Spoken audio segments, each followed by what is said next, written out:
Well, back on the markets for more on Europe and what is going on in the equity markets. We are joined by our guest, Joseph Tanious. He's the market strategist at JP Morgan. Also, Sarah Eisen with me, who's been tracking what has been going on with the euro. And Joe, you know, Sarah and I were watching what happened with the euro. I mean, some wild swings going on in that market, in the currency market. 24 hours.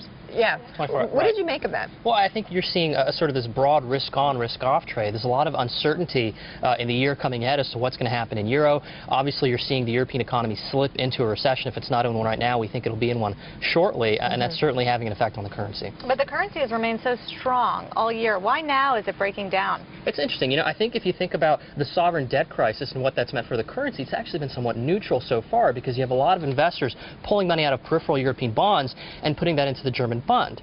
And so if you think about it, it's been neutral, but now as you're seeing the European economy head into a recession, I think there you're starting to see an effect on the currency. Okay, so Europe then is going to continue to be what, the #1 negative factor for the equity markets going into 2012? It's hard to say. I think, you know, we'll have a lot of distractions in 2012, and Europe will probably be one of the biggest ones, in addition obviously to what's going on in China and what's going on here in the U.S.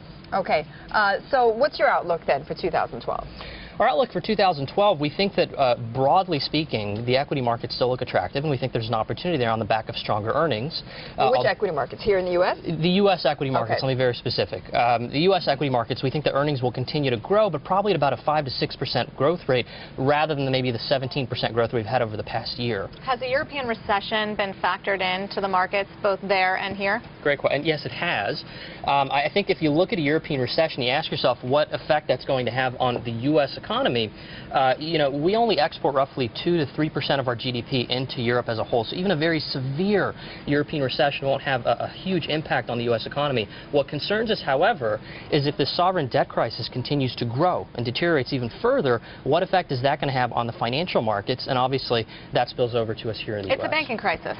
Well, I think it can become a banking crisis. The ECB has certainly taken steps to enhance liquidity and stop this crisis from spreading. What we haven't seen yet is a solution to the underlying issue, which is sovereign debt. You have to see greater fiscal integration in Europe, and we have to see the ECB take a bigger part in the sovereign debt market. But here's the problem. I mean, because you know, I hear that a lot, which is that, you know, Europe is you know, not going to impact us. You know, numbers. I mean, you know, technically speaking, I mean, as you say, the exports are quite small, and but you know, why do we care about the Italian debt auction, right? Why do we care about what is going on in some of these smaller markets? It's because it's all about psychology, right? Correct. It's all about sentiment. That's what it is. And systemic risk in the financial system. Absolutely right. Absolutely right. If this continues to deteriorate even further, and if financials in Europe continue to take it on the chin, ask yourself, what does that mean for our financials here in the U.S.? We are certainly globally integrated, and as financials here in the U.S. get affected, what effect does that have on consumer psychology, consumer spending? Right. And there you go now. And do you think, Joe, that, you know, with these numbers, and it seems like the numbers are better than expected, let's put it that way, so far, for some of these retailers, is that going to translate into a, you know, a more bullish stock market economy? I think it certainly could. If you think about what's going on in the retail space right now, and just broadly, the economic data we've had here in the U.S., it all suggests that the economy here in the U.S. is picking up pace. And so this is all constructive heading into 2012. Okay, constructive. However, there were some warning signs also with the retailers, and you had some that didn't do so well, like Sears, for instance, also Best Buy, a lot of deep discounting. So what does that tell you then about retailers themselves and whether or not they're good bargains at this point? Well, I think you are seeing better than expected retail sales, but at what cost, right? You are seeing margins begin to compress. Yes. That certainly have an effect on earnings moving forward. I think broadly, as we look at retail stocks and retail space, we continue to be cautiously optimistic on cyclical sectors, and retailers and discretionaries being one of them, of course. But we do think it's also important that investors take a step back and realize you're entering what may be another volatile year, and investors should position themselves accordingly. You want to look at higher dividend-paying stocks and things of that nature. In which sectors, though, exactly? Well, I think as you think about higher dividend-paying stocks, you do in fact have consumer staples, you've got utilities. You know, you should think about having a well-balanced portfolio across all 10 sectors. Now, if you ask me where we have the most conviction today, I would tell you technology. That really hasn't changed. Remember last time we spoke about this, we continue to believe technology stocks look attractive. We think there's a secular growth story there on the back of all this cash sitting on corporate balance sheets. And as far as what to avoid, you know, we're still a little bit cautious on financials heading into 2012 given everything that's going on in Europe. But avoid financials completely? No. more, okay. No, I think you definitely don't want to do that. If you take a look at where valuations are right now in financials, it's hard to ignore them, right? They're very, very attractive. And I think if you are, in fact, a long-term investor, we're talking 5, 10 years out, you have to realize that this issue we're dealing with in Europe is at some point going to pass. I can't tell you when, right, but we're at some point going to find resolution, and financials should rebound.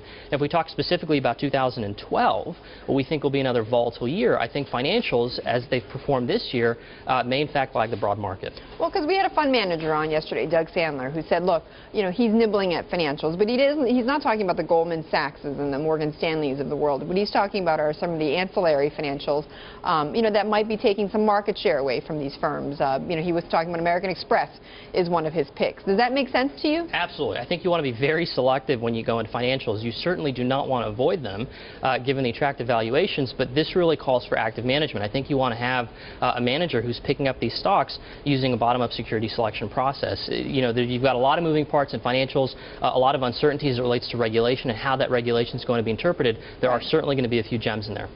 Joe, what gives you that conviction in technology? I keep hearing that over and over again with our guests, that tech is sort of the big, you know, it's going to break out in 2012. Is that what you think as well? Well, I would maybe temper that expectation is going to break out in 2012, but I would say broadly, if we look at all the sectors and how they'll perform in the S&P 500, I think we've got some conviction in tech. You've got some very attractive valuations. There's certainly no question about that. I think if you take a look at all the cash that's sitting on corporate balance sheets in the S&P 500, I think you've got roughly $2.5 trillion worth of cash right now. There's pent-up demand in spending and capital expenditures, and if you look at where companies typically deploy that, you'll notice that roughly half of that money ends up going into technology of some sort. So we do think that tech will be a large beneficiary of all this cash and all this dry powder sitting on the sidelines. What area of tech, though? I think tech specifically, very broadly. Okay. Again, you're looking at a sector where I think it's important to have bottom-up security selection. All right, Joe, thank you for dropping by. Thanks for having me. Joe Tanious of JP Morgan.